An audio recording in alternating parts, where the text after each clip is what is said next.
Monte Carlo.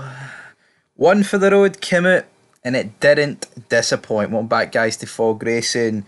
This was the description. In their last ever Grand Tour adventure, Jeremy Clarkson, Richard Hammond, and James May ignore the instructions of Mr. Wellman and head to Zimbabwe in three cars I've always wanted to own: a Lancia Monte Carlo, a Ford Capri 3 litre, and a Triumph Stag. For a stunning road trip through beautiful and sometimes challenging landscapes, leading to an emotional ending on a strangely familiar island. End of quote. I've watched it. I mean, honestly, I didn't even want to watch it because I didn't want it to end, folks. I did not want the Grand Tour and these three guys driving about the world to end. But it has ended. 22 years. Honestly, you know, what is this? Is this special the best special they've ever done? No. But by God, it is really, really sad. It does tug on the heartstrings. There's just a lot of stuff in it. Of course, it's the last one. You know, it's the last meetup.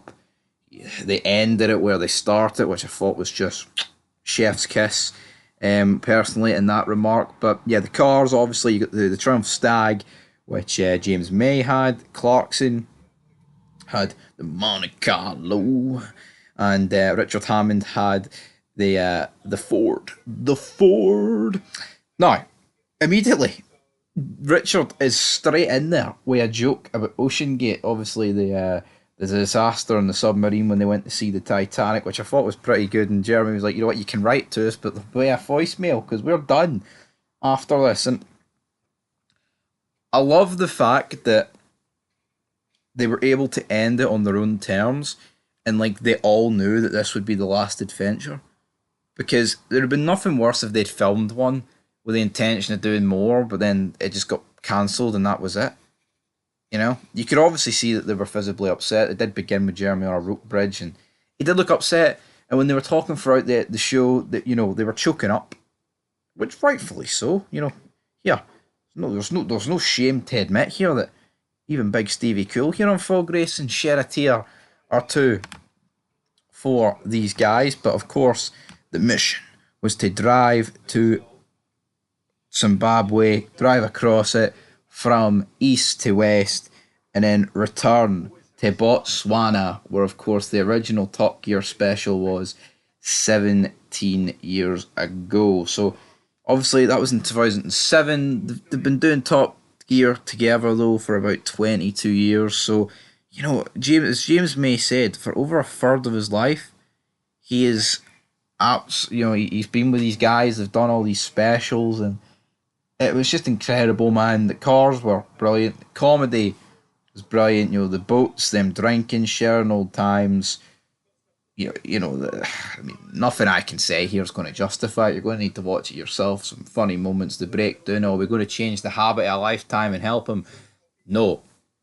You've even got the scenes where when they return to Botswana, they find the old cars that they had. May and Richard's Mercedes, and obviously you've got Richard. His wasn't there because he actually took all of her back with him. But it's like, I think the production team set that up, but judging by Clarkson and May, it definitely seemed like they didn't know about it, which I think is a very nice touch from Amazon or whoever put this in motion, definitely. But yeah, I mean, as for Zimbabwe, the country, nice views. I mean, it was good seeing them convert their cars into like railroad vehicles and all that good stuff. But the border crossing was funny. They've got melting down silver. There's crocodiles. There's just everything, man. Cars are getting ripped to shreds. There was even a joke about Hammond crashing the Rimac, whatever you want to call it, which was pretty funny. But obviously they were doing their own thing. There was no real objective here. It was to get across Zimbabwe, but then they were going to end it where it all started. The drive, they get the doors off. They do it Botswana style. And then I thought that the final cherry on the cake was the fact that they actually shown the original Top Gear footage, where they're wearing the same clothes. Richard's got the same hat. They're on the same island where they first met. not when they first met, but they first did the special, and it was mirroring the footage, between 17 years ago and all that stuff. And then, of course, Jeremy gets to the top. He unplugs his mic. He shakes both their hands. Jeremy, no, May and Rahaman shake their hands. Then everyone celebrates, and you get the ending song with them driving their separate ways. And damn, it was emotional. It was sad, but it was perfect. And you know what? There's numerous reasons why they're saying why they're ending it. They said they want to go on top while they still could. There'd been nothing worse if one of them died and, they didn't do like a proper ending farewell. Now they've got that. I mean, they're all made for life. They don't have to worry financially. They've all got their own separate shows as well. Um, but also, there's talk about electric cars, and I don't really care for electric cars. And in this day and age, they don't care, so they don't really want to talk about them, which is absolutely fair enough. And the way TV shows and cars are going, you see with motorsports, it's all about making it eco-friendly, and these guys never really been about that. And it's tragic, man, that it's came to an end. But I loved watching it. It was sad, but a lot of people have grown up watching this show. 22 years. I mean, I've watched it for about. I mean, I'm 20. I'm near 24. I mean, I've been watching this since the mid 2000s. Top Gear, man. It's been a loved the specials. I remember when this all this. I remember, watching the Indian special, being young.